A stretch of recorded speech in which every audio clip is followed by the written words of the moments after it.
brinco que quem incorpora vende pedaço do céu. Essa frase é de um corretor famoso aqui que acho que é uma bela analogia, porque vende um sonho, né? E vende um pedaço de uma coisa futura, né?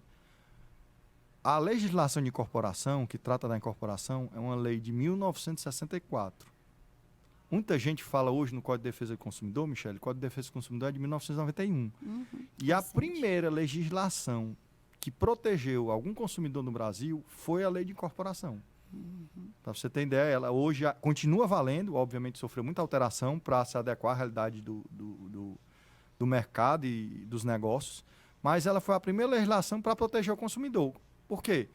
A incorporação é o ato de você vender um bem futuro que ainda não existe com uma regulamentação própria, grosseiramente falando. Sim. Quem é um incorporador? É aquela figura que reúne, né? Ele é meio que um catalisador, ele reúne todos os players do mercado. Um arquiteto para fazer um estudo de viabilidade para fazer um prédio num terreno, o advogado para contratar um terreno e ele adquirir mediante uma permuta ou comprando um imóvel para edificar. O engenheiro que vai fazer o projeto da obra. O construtor contrata o construtor para fazer a construção, porque não necessariamente o incorporador precisa ser o construtor. Ele se responsabiliza pela construção, mas são figuras que são distintas nesse mercado. Então, assim, o incorporador, ele é essa pessoa que junta todo mundo, é um catalisador, junta todo mundo em um condomínio, né? As pessoas ficam... Muita gente esqueceu disso na época que nós tivemos aquela crise dos distratos, há um tempo atrás, que é uma coletividade que vai se unir e que fica protegida pela lei, porque na lei eu só posso vender qualquer imóvel, qualquer pedacinho desse do céu, se eu registrar na matrícula, que é como se fosse a cédula de identidade do imóvel, o chamado memorial de incorporação, que nada mais é que uma série de documentos onde eu mostro que estou apto para poder construir.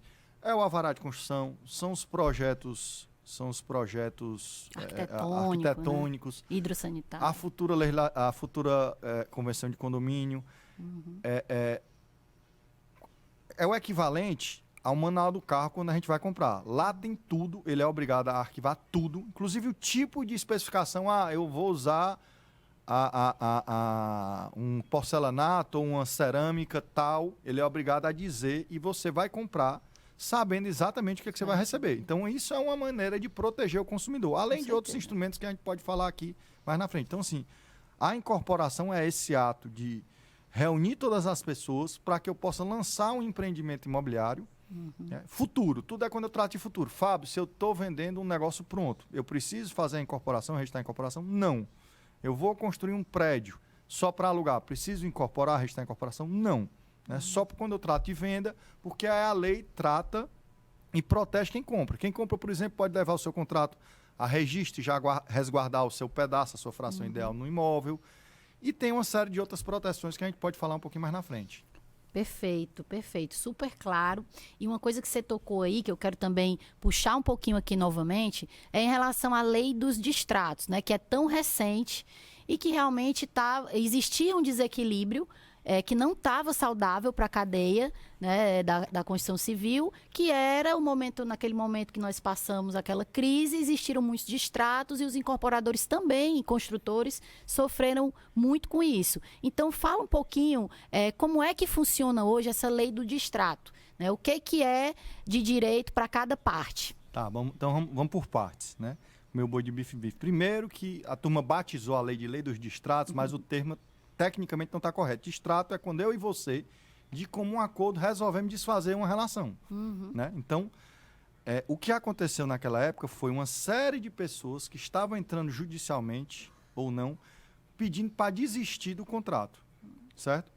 E o que aconteceu? Na época da crise, houve um boom imobiliário, as construtoras saindo vendendo, tinha gente que comprava para especular, você viu muito bem isso, que o sujeito comprava hoje para vender 2 meses já num preço mais alto, muita gente saiu comprando, dando passe em bicicleta, como a gente chama, e num dado momento o mercado caiu, faltou liquidez e as pessoas acham que o incorporador é um banco, acham que o incorporador é um ser poderosíssimo, que tem muito dinheiro, e não é. Pelo contrário, o incorporador pode ser eu ou você. A lei permite que eu ou você aqui façamos uma incorporação. Ele é aquela pessoa que reúne todas essas partes envolvidas para lançar um empreendimento. Mas o que a lei da incorporação visa proteger não é o incorporador, mas sim o comprador que está lá no condomínio, no grupo que está adquirindo aquele negócio. O que aconteceu? Quando eu compro um negócio desse, a lei busca proteger a coletividade. Digamos que eu tenho um prédio com 100 unidades, né?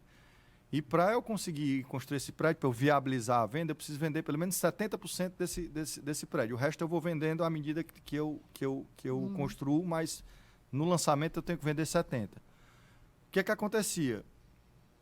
Nesse meio do caminho, muita gente queria fazer dinheiro, chegava dizendo, olha, eu quero meu dinheiro de volta, eu não quero mais esse apartamento. Eu quero destratar, que na realidade não é destratar, nesse caso, né? E exigir o dinheiro de volta.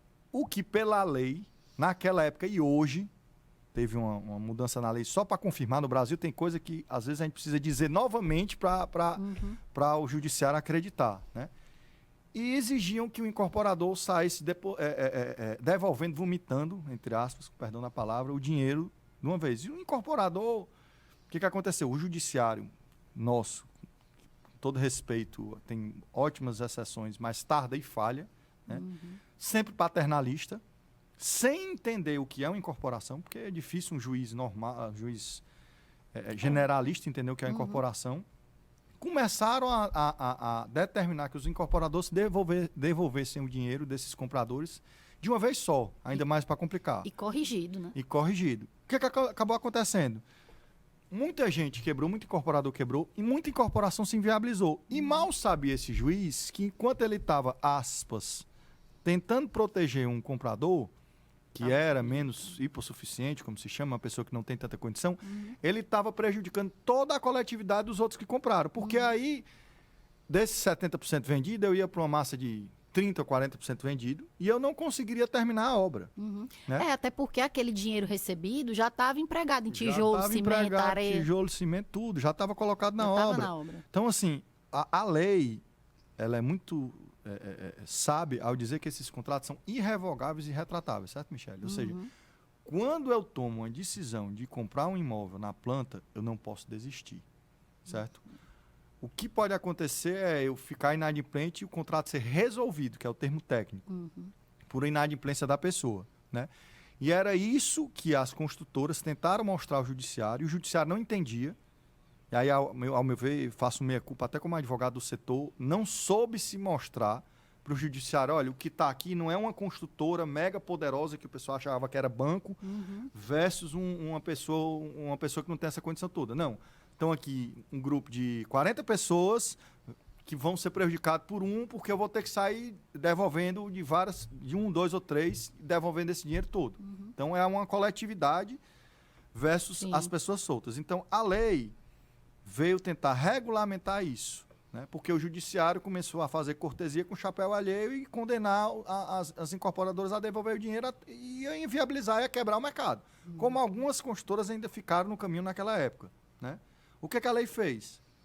Ela só fez, no Brasil tem coisa que você precisa dizer de novo, disse que os contratos são irrevogáveis e retratáveis e regulamentou como é que se rescinde esses contratos. Então, por exemplo, a pessoa ela hoje, ela pode desistir da compra? Pode.